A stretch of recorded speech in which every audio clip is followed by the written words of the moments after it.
The shuttle docked with a heavy clang that shook the walls and rattled the overhead lights, and Corporal Javier Merida grabbed his single duffel bag and stepped through the airlock into Station Verath 9 for the first time in his life. The station was enormous beyond anything he had imagined, a spinning ring of metal and glass that housed the Galactic Coalition Combat Academy, where the best warriors from dozens of alien species came to train together and learn to fight side by side in joint peacekeeping operations across the galaxy. Javi stood in the arrivals corridor and looked around at the chaos of bodies moving past him in every direction, and not a single one of them looked even slightly human. There were Drahili, towering insectoid creatures that stood almost 3 meters tall, covered in dark brown exoskeleton plates that could stop a blade, with 4 arms, ending in clawed hands that could crush metal pipe like paper. Predators with 6 limbs, 2 of which ended in forearms shaped like curved blades made of bone and cartilage, their skin a pale silver that shifted color when they moved through shadow. There were Gorath, wide and heavy beings made of something that looked like living stone, with silicon-based skin that could absorb impact the way a sandbag swallows a punch, slow but nearly impossible to knock down. And then there was Javi, a human male standing at 175 centimeters, with brown skin and dark hair, and no claws, and no armor, and no blades growing out of his arms. He walked through the corridor with his bag over one shoulder, and followed the signs toward the training wing, and every species he passed either ignored him completely or glanced at him with what he had already learned to recognize as polite confusion. Humans were still relatively new to the galactic stage, and most alien species knew them only as freighter crews and engineers. Diplomats who talked too much and smiled at inappropriate times. Nobody thought of them as fighters. The intake officer was a Gorath named Brelthos, who sat behind a desk that looked comically small beneath his massive frame, and he processed Javi's transfer paperwork with the slow and careful movements of someone who had broken many desks before this one. Cohort 7, Brelthos said in a voice like gravel rolling downhill. Training Hall 4, Barracks Level 9, Bunk Assignment 31, Senior Instructor Catforan. Thank you, Javi said. Brelthos looked at him for a long moment and then looked back at his screen without saying anything else. Javi found Barracks Level 9 and dropped his bag on Bunk 31, which was a simple metal frame with a thin mattress that smelled like industrial cleaner, and he sat on the edge of it and took a slow breath and told himself that this was exactly where he was supposed to be. The first cohort meeting happened that evening in Training Hall 4, a massive circular space with a sparring ring in the center, and weapon racks lining the walls, and observation platforms rising up on 3 sides. There were 22 cadets in Cohort 7, and Javi was the only human. Senior Instructor Catforan stood in the center of the ring and waited for silence. And silence came quickly, because Catforan was the kind of being who made noise feel ashamed of itself.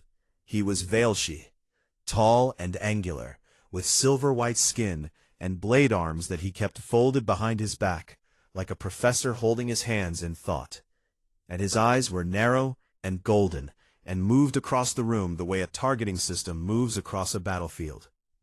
You are here because your species and your governments believe you have the potential to serve in coalition combat operations, Catforan said, his voice flat and precise.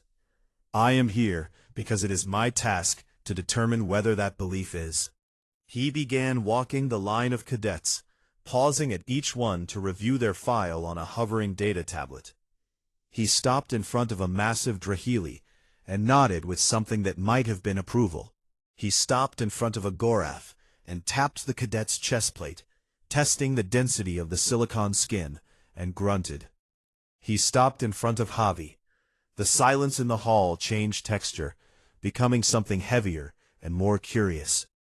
Catforan looked at his tablet, and then looked at Javi, and then looked at his tablet again, as if checking whether there had been an error.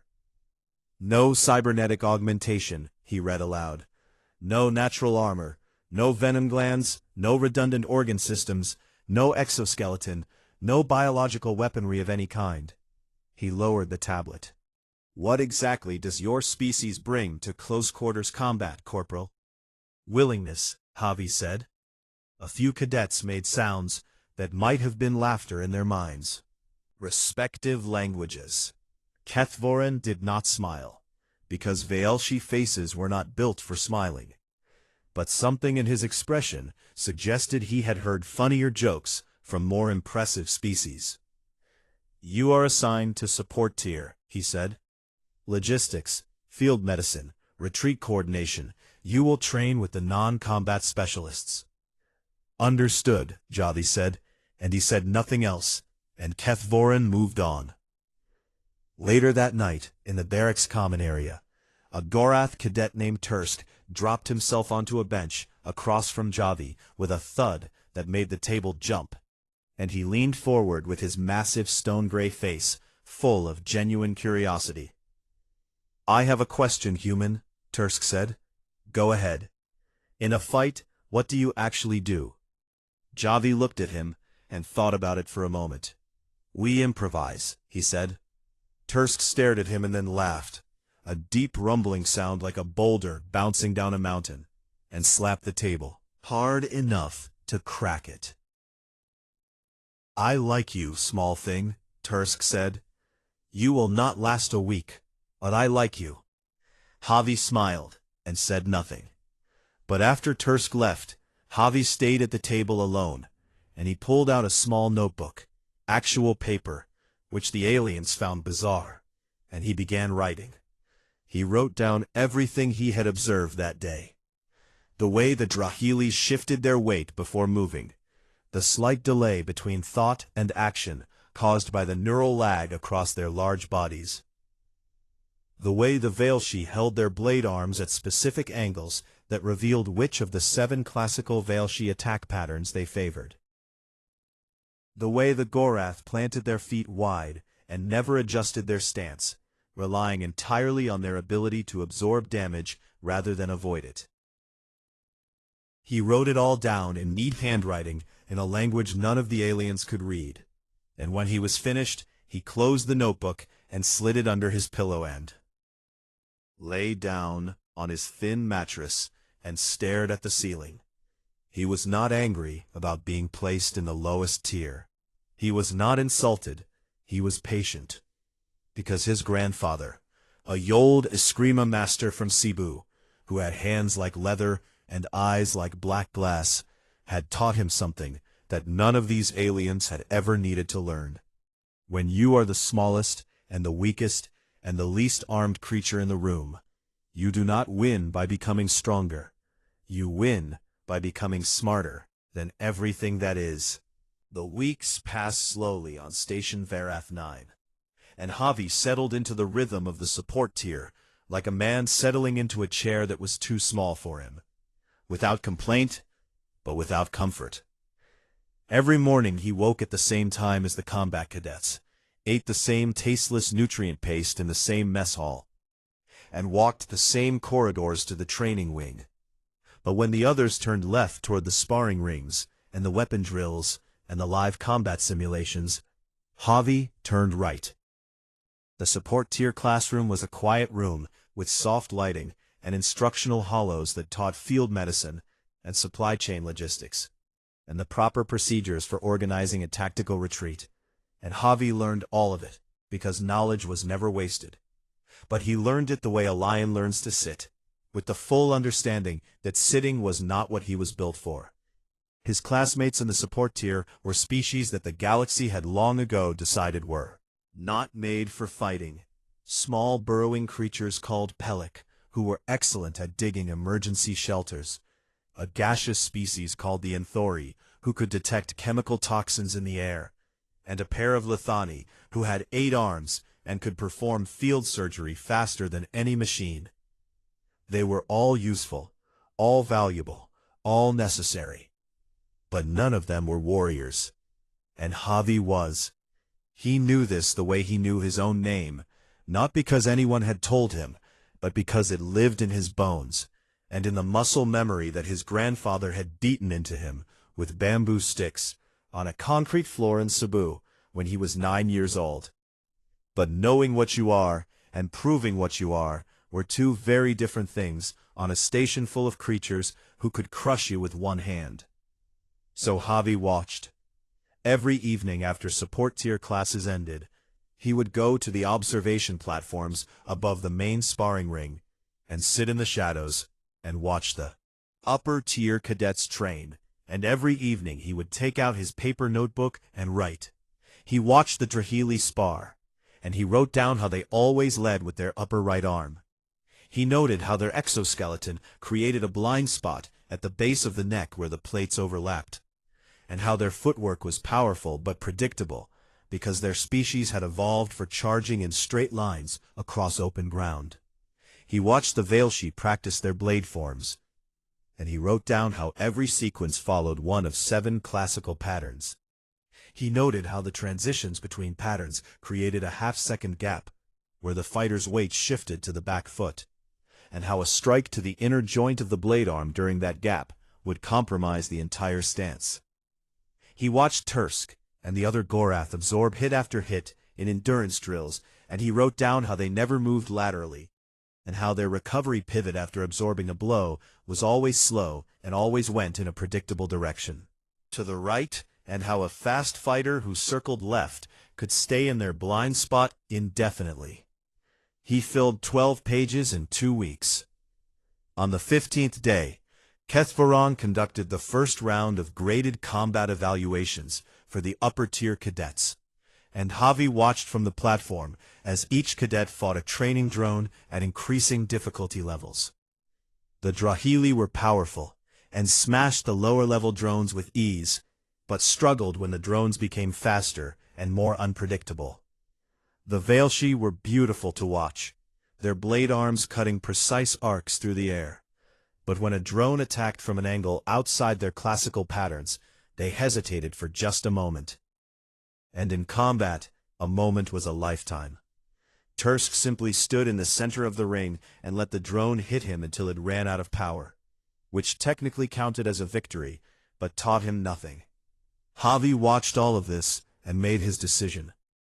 The next morning he filed a formal request for tier reassignment through the Academy's administrative system, citing Article 14 of the Academy Charter, which stated that any cadet had the right to challenge their tier placement through a practical demonstration of combat capability. The request landed on Kethvaron's desk, and the instructor read it twice because he thought there had been a mistake. There had not been a mistake. Kethvaron summoned Javi to his office, a sparse room with no decorations except a single mounted blade on the wall that Javi recognized as a Veilshi honor weapon, the kind given to a warrior who had killed in single combat. "You wish to challenge your tier placement?" Kethvaron said. "Yes, senior instructor. Your species has no natural weapons, no armor, no enhanced speed or strength. Your reaction time is adequate but unremarkable. Your bone density is average. Your pain threshold is within normal parameters for a soft tissue. Organic. All true," Javi said. "Then on what basis do you believe you belong in an upper combat tier?" "With respect, that is what the demonstration is for." Kethvaron studied him with those narrow golden eyes, and Javi could see the calculation happening. The instructor was weighing the minor inconvenience of allowing the demonstration against the political complications of denying a charter-protected request from the only human in the program. "Very well," Kethvaron said. "Tomorrow, Training Hall 4, full cohort attendance, you will demonstrate your combat capability against a standard training drone.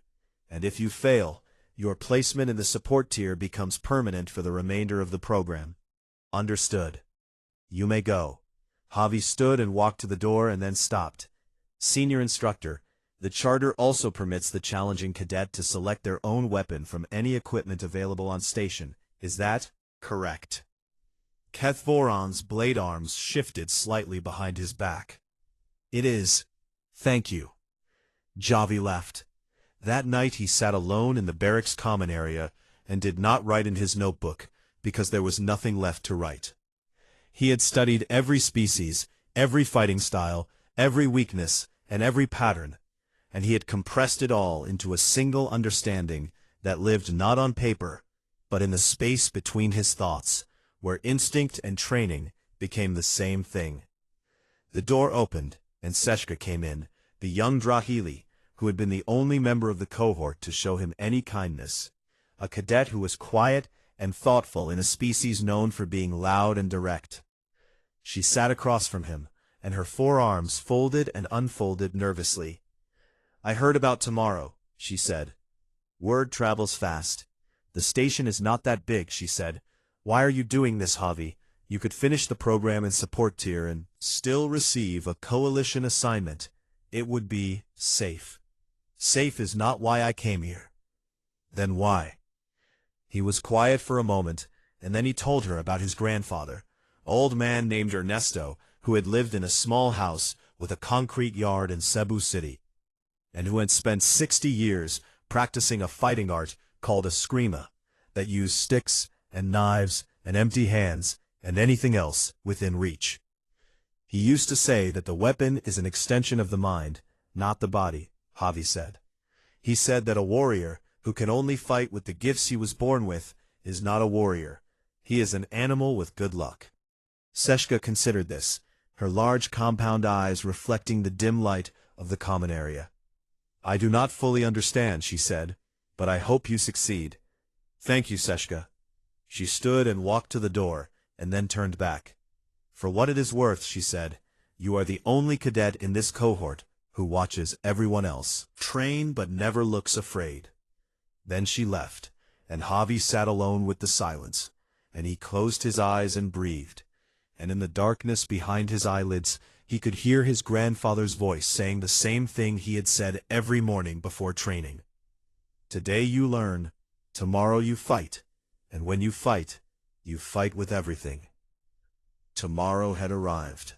The entire cohort assembled in Training Hall 4 at 0800 hours, and the air in the room felt different than it had on any other training day, because every cadet knew that something unusual was about to happen, and none of them were sure what it would be. The sparring ring sat in the center of the hall, under bright white lights, and the weapon racks stood along the far wall, holding plasma staffs and kinetic maces, and Valshi curve blades, and Drahili impact hammers, and Gorath siege gauntlets, all of them heavy, and all of them designed for species that were bigger and stronger and harder than any human. The observation platforms were full, and not just with Cohort 7, because word had spread through the station the way it always does in places where warriors live, fast and with exaggeration. And now cadets from 3 other cohorts had come to watch the human try to fight. Keth Vorin stood in the center of the ring with his blade arms folded behind, his back and his golden eyes moving across the crowd with the calm authority of a being who had been in control of rooms like this for decades. "Today we conduct a tier placement challenge as permitted under Article 14 of the Academy Charter," he said, his voice carrying easily through the hall without amplification. "Corporal Javier Merida of Earth has requested reassignment from the support tier to an upper combat tier. He will demonstrate his capability against a training drone." A murmur moved through the crowd like wind through tall grass.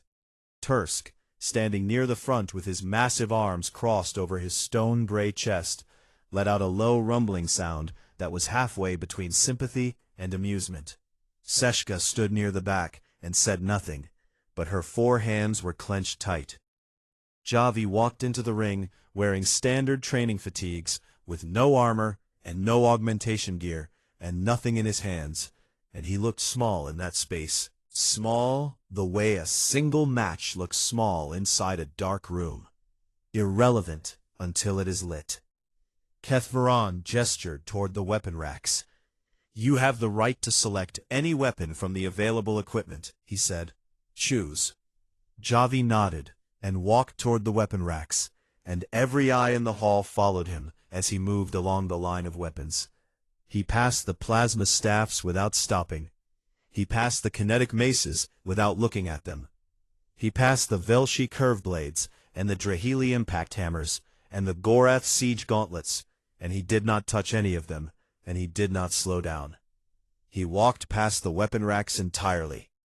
A confused silence spread through the hall as Javi continued walking toward the far corner of the training space, past the sparring equipment, and past the medical station, and past the hydration unit, until he reached the supply closet at the back of the hall. He opened the closet door and reached inside, and pulled out a standard-issue cleaning mop, a long composite polymer stick with a gray fibrous head, the kind used by the station's maintenance crews to clean the floors after training sessions. He walked back to the center of the ring, carrying the mop over his shoulder like a soldier carrying a rifle, and the silence in the hall became so complete that the hum of the station's air recyclers sounded like thunder. Kethvorin stared at him. "You choose a cleaning tool," the instructor said, and it was not a question. Javi did not answer with words. He gripped the mop handle with both hands, planted his feet, raised the stick to chest height, and in one sharp explosive motion he brought it down across his raised knee and snapped it cleanly in two.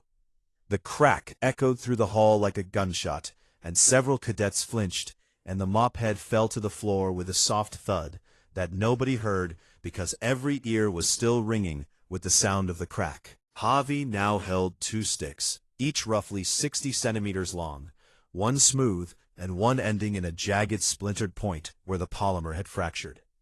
He adjusted his grip on both sticks and dropped into a stance that no alien in that hall had ever seen before. His feet were shoulder-width apart, his knees bent, his weight centered low, and the two sticks moved in slow, rotating figure-8 patterns in front of his body, the tips tracing continuous loops in the air like the orbits of binary stars. It was eskrima, the ancient Filipino fighting art of double-stick combat, refined over 500 years by warriors who had fought against swords and shields and spears and colonial armies using nothing but hardwood sticks and the refusal to surrender. The cadets did not know what they were looking at, but something in the way Javi moved made the room go very still, in a way that had nothing to do with silence and everything to do with the sudden recognition that they were watching something dangerous.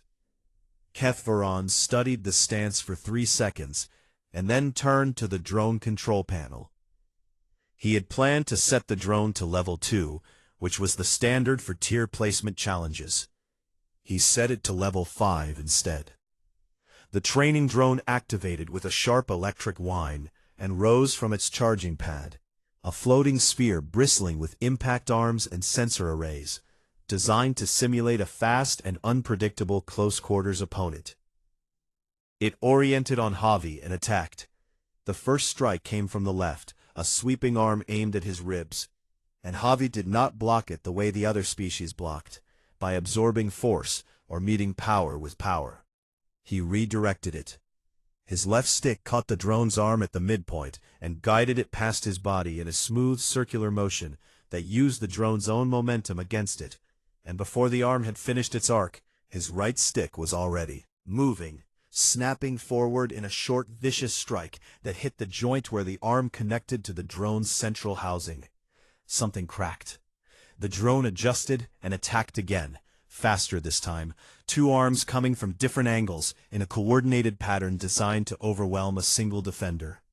Javi moved like water. He stepped offline to the right, let the first arm pass through the space where he had been, deflected the second arm with a rising cross-block that sent it wide.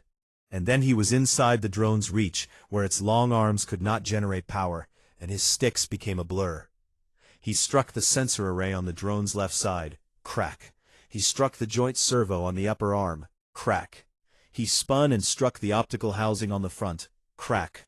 Each hit was precise and short and targeted at a structural weakness, not trying to destroy the drone through brute force, but dismantling it, piece by piece, the way a mechanic takes apart an engine. The drone tried to create distance, but Javi followed it, his feet moving in quick shuffling steps that kept him centered and balanced, his sticks never stopping their rotation, always in motion, always threatening from angles the drone's predictive algorithms could not anticipate, because they had been programmed against species that fought with strength and speed and biological weapons, not against a creature that fought with geometry and timing and 500 years of ancestral knowledge about how to destroy things bigger than yourself. The drone launched a desperation sequence, all arms striking at once from every direction, and Javi did something that made Kethvorin's blade arms unfold from behind his back for the first time. He dropped to one knee, let every arm pass over his head, and then rose up inside the storm of limbs and drove the jagged, broken end of his right stick directly into the drone's central processing unit with a single, upward thrust that had the full rotation of his hips and shoulders behind it.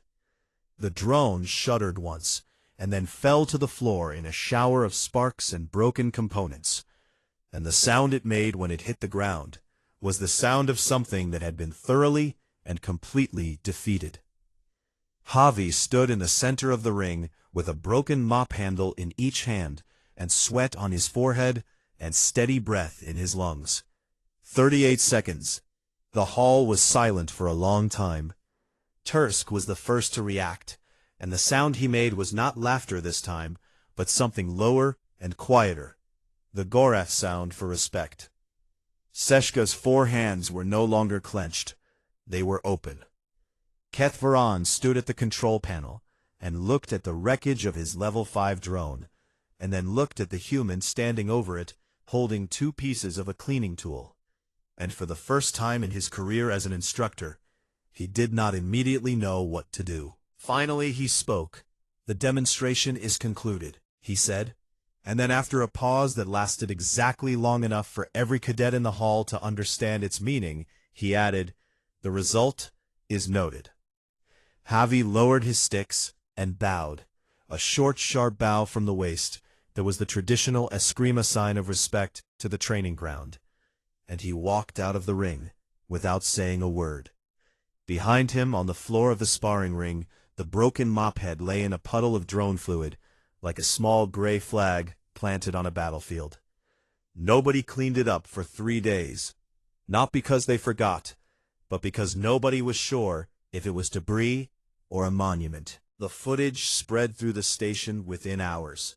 Someone on the observation platform had recorded the entire demonstration on a personal device, which was technically against Academy regulations, but practically impossible to prevent when a human had just dismantled a level 5 combat drone with a broken mop. And by evening, every cadet and instructor on Verath 9 had watched it at least once.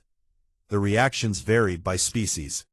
The Drahili watched it with a mixture of fascination and unease, because they had never seen a creature that small move that fast without chemical enhancement. And several of them replayed the moment where Javi dropped to one knee and let all the drone's arms pass over his head, because that level of spatial awareness was something their species associated with apex predators, not with soft-skinned bipeds from a mid-range gravity world. The Gorath watched it in confused silence, because the entire concept of avoiding a hit, rather than absorbing it, was so alien to their combat philosophy that it was like watching someone speak a language that used colors instead of sounds. They could tell it was communication, but they could not parse the grammar. The Veilshi watched it with something closer to professional respect, because they recognized the precision of the strikes, even if they did not recognize the art. And several Veilshi instructors from other cohorts requested copies of the footage for analysis. Kethvorin watched it 17 times in his private office, with the door locked. He watched it forward, backward, and in slow motion. And each time he watched it, he noticed something new. The way Javi's feet were never flat on the ground at the same time during a transition. The way his sticks maintained their rotational pattern, even during evasive movement, so that every defensive motion was simultaneously a potential offensive strike. The way his eyes tracked not the drone's arms, but its central housing, because he was reading intention from the body, rather than reacting to the limbs. It was not brute force, and it was not speed, and it was not biological advantage. It was technique refined to such a degree that it had become something else entirely. It had become art, and art was the one thing that combat training manuals did not account for. Kethvoran filed the tier reassignment paperwork that night, officially moving Javi out of the support tier. But he did not assign him to any of the existing upper tiers, because none of them fit. Instead, he opened a classified request to the Academy's military archives and asked for everything they had on human combat history. What came back filled his screen for 6 hours. He read about Eskrima and Kali and Arnis from the Philippine Islands, stick fighting arts developed by farmers and fishermen who had to defend their villages against invaders with swords and armor. He read about capoeira from Brazil, a fighting art disguised as a dance so that enslaved people could train in the open without their captors understanding what they were seeing. He read about Silat from Southeast Asia, and Krav Maga from Israel, and Sistema from Russia, and Wing Chun from China, and each one was different, and each one was built on the same foundation. The absolute refusal to accept that being smaller, or weaker, or less equipped meant being defeated. He read about the Okinawan farmers who turned rice flails into nunchaku, and boat oars into weapons, and grain millstones into devices that could shatter a samurai's sword arm, because their rulers had banned them from owning weapons, and they had decided that the ban was irrelevant.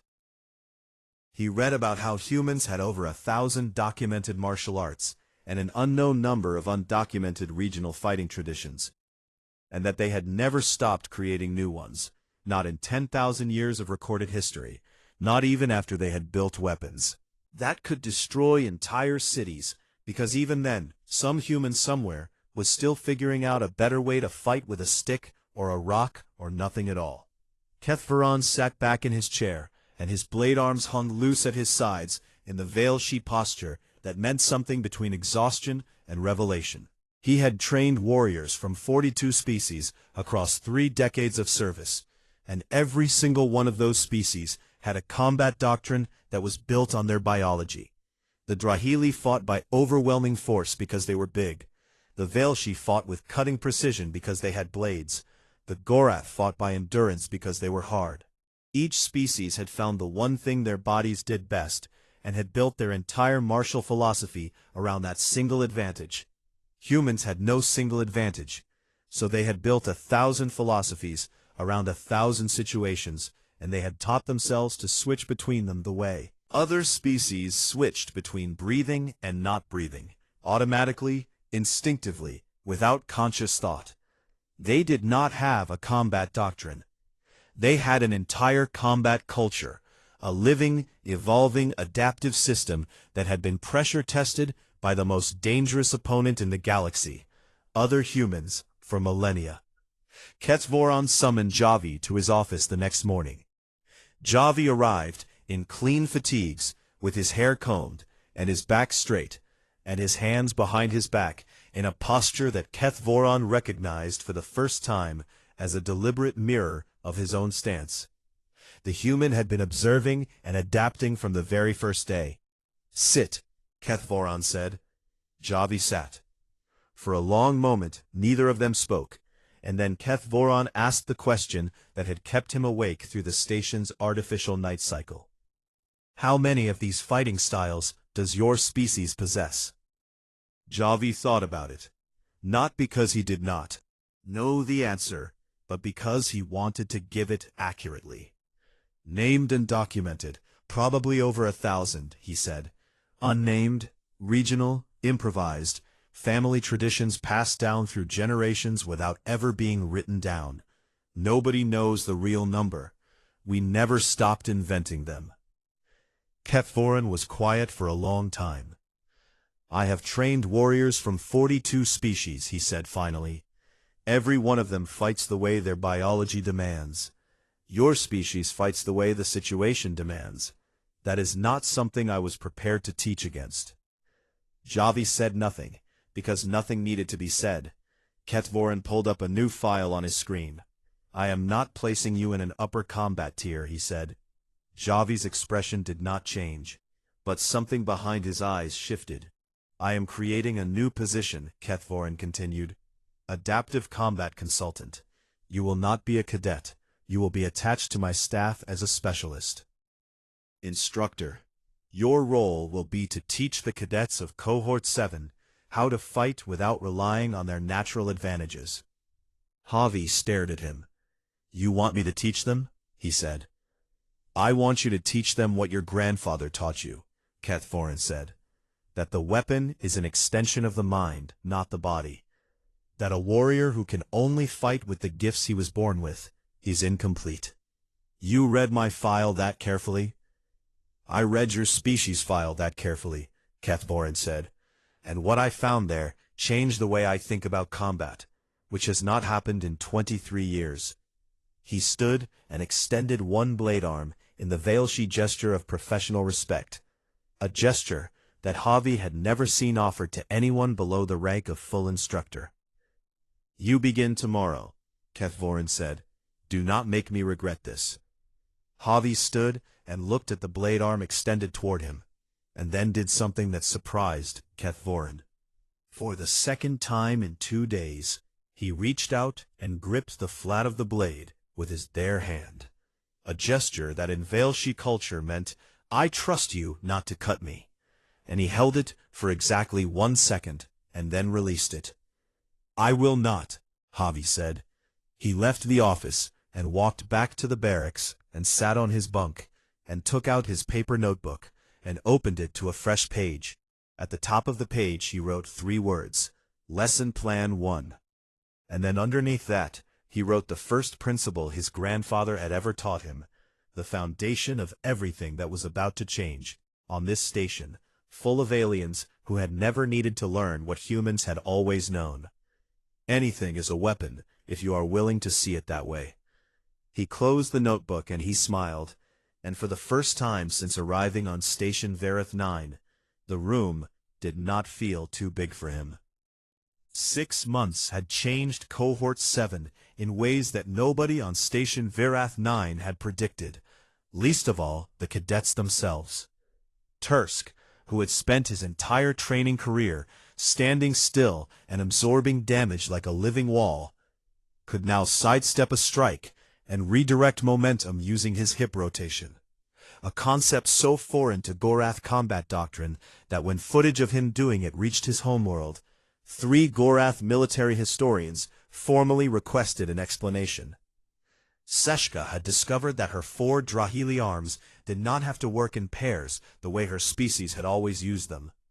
Javi had shown her how to use each arm independently, striking and blocking on different timing patterns, so that she became not 1 fighter, but 4 simultaneous threats, and the first time she demonstrated this in a sparring match, her opponent, a senior Veilshi cadet from another cohort, yielded in under 10 seconds. Even the quiet ones had changed. The cadets who had never thought of themselves as exceptional had found new ways to use old bodies, because that was the core of what Javi taught. You do not need to be born with the right tools. You need to learn to see the tools that are already there. Kethvorin observed all of this from the edge of the training hall, with his blade arms folded and his golden eyes tracking every movement. And he said little, because there was little to say. The results spoke in a language louder than words. The deployment order came on a Tuesday. Coalition Command identified a hostage situation on Verath 3, a mining colony on the outer edge of the system that had been overrun by a well-armed separatist faction calling themselves the Iron Veil, and they had taken 47 civilian workers as leverage and were demanding political concessions that the coalition could not grant.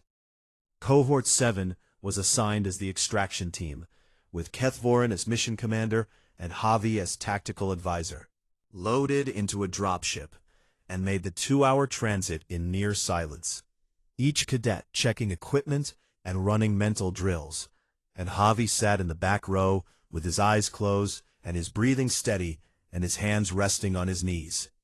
The plan was clean. Breach the main facility through 3 entry points, neutralize the separatist fighters, extract the hostages, and withdraw before reinforcements could arrive from the Veil's off-world support network. The plan lasted exactly 4 minutes after touchdown. They breached the outer perimeter without resistance, which should have been the first warning, and they moved through the first corridor in tactical formation, which should have been the second warning, and they entered the main processing hall and found it empty, which was the third warning, but by then it was too late. The EMP hit them like an invisible hammer. Every electronic system in a 200-meter radius died at once. Weapons, communications, armor systems, drone support, tactical displays, all of it gone in a single pulse that turned the most advanced military equipment in the galaxy into dead weight. The plasma staffs went dark. The kinetic maces lost their charge amplifiers. The Veilshi-powered curve blades became inert metal. The Gorath kinetic shields collapsed. The Drahili targeting systems blinked off. In the span of 1 second, Cohort 7 went from a fully equipped coalition assault team to 22 organic beings standing in the dark, holding useless equipment in a hostile facility with armed separatists who knew the EMP was coming because they were the ones who had triggered it. The ambush began immediately. The separatists had positioned themselves in the upper galleries with projectile weapons, old-fashioned chemical propellant firearms that did not need power cells and did not care about EMPs, and they opened fire. The Drahili tried to activate their plasma gauntlets, and nothing happened. The Veilshi flicked their powered blades and heard no hum. Tursk raised his shield arm and felt no energy barrier form. For the first time in their lives, they had to fight without the technology that enhanced their biological advantages, and they did not know how, and the fear of that not knowing was worse than the gunfire. "Cover!" Keth Voran's voice cut through the chaos, and the cohort scrambled behind the heavy mining equipment that filled the processing hall. And for a few seconds, they were safe behind metal walls thick enough to stop projectile rounds. But safe was not rescued, and safe was not extracted, and safe was not the mission. Javi crouched behind an ore crusher, and he listened to the gunfire, and he counted the shooters. 8, maybe 10. And he mapped their positions by sound. And he looked at the fear on the faces of his cohort, and he felt something settle inside him, like a stone dropping into still water. This was the moment. This was what his grandfather had trained him for without ever knowing it. Not the sparring ring, not the demonstration, not the classroom, but this. The moment when everything you depend on is taken away, and you have to decide whether you are a warrior or a victim.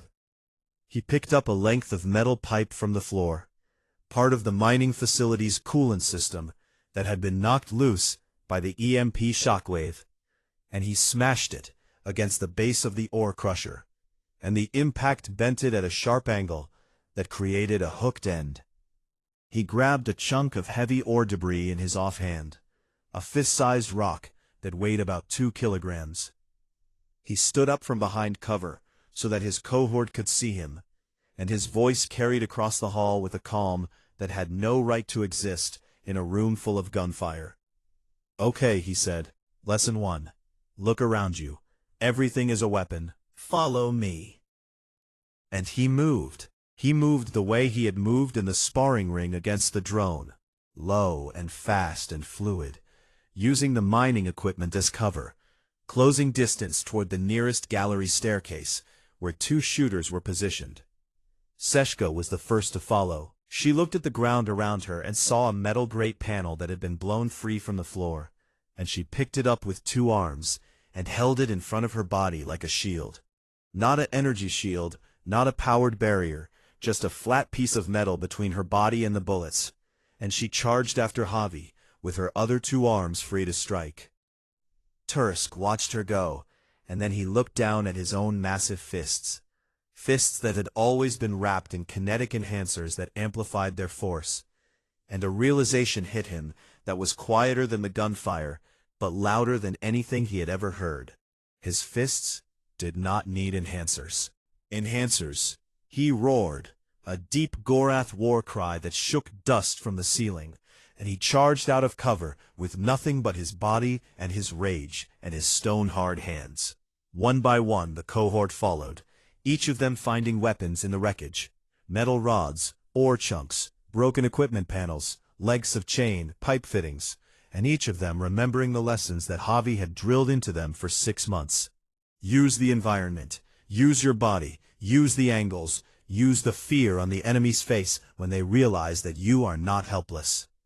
Keth Voron commanded from behind the main cover position, and he directed the assault with hand signals because the communications were dead. And at one point, the cohort needed to breach a barricaded door that the separatists had reinforced. And Keth Voron looked at the door, and then looked at his own blade arms, arms that had always been weapons, but had never been used as tools. And he remembered something Javi had said in a training session 3 months ago. A blade is just a lever with an attitude problem. Keth Voron drove his blade arms into the gap between the door and the frame. And he twisted, and the barricade cracked, and the door burst inward, and the cohort poured through.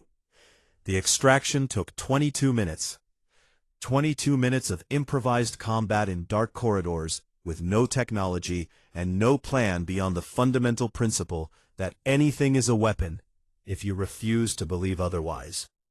They found the hostages in the lower storage level, guarded by 4 separatists who did not expect an assault team to reach them through a facility designed to be impassable without electronic systems.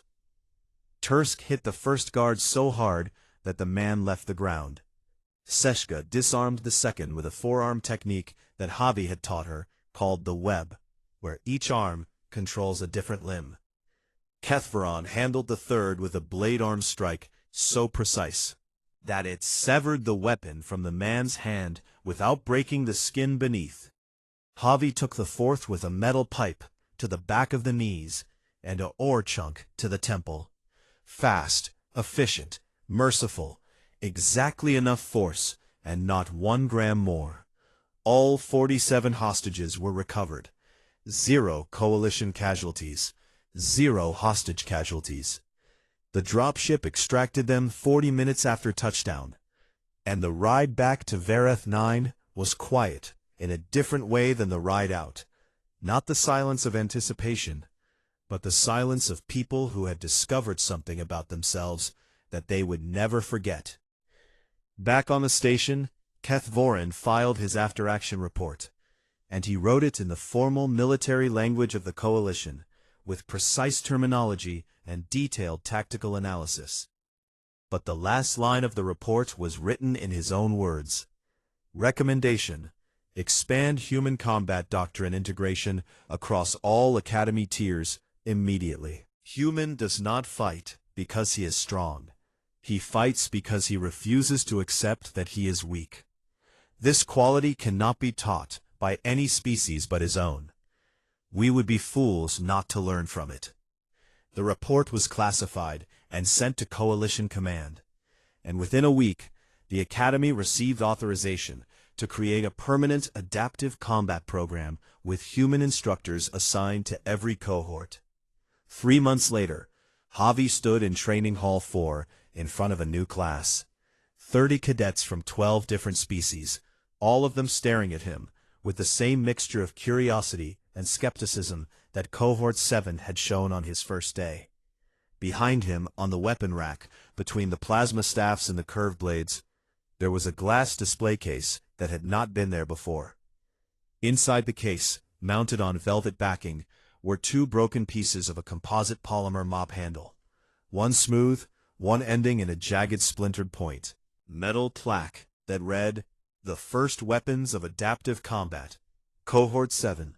Javi turned to his new class, and he looked at each of them, the big ones and the small ones, the armored ones and the soft ones, the ones with claws and the ones with nothing, and he smiled. "Welcome," he said. "My name is Instructor Merida, and the first thing I need you to understand is that every single one of you walked into this room carrying at least 3 weapons. He held up his empty hands.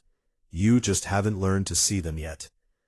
And from the back of the hall, leaning against the wall with his blade arms folded and his golden eyes watchful, Keth Voron listened. and for the first time in his long career, he did not stand in the center of the room. Because the center of the room belonged to the human now. And that was exactly where it should be.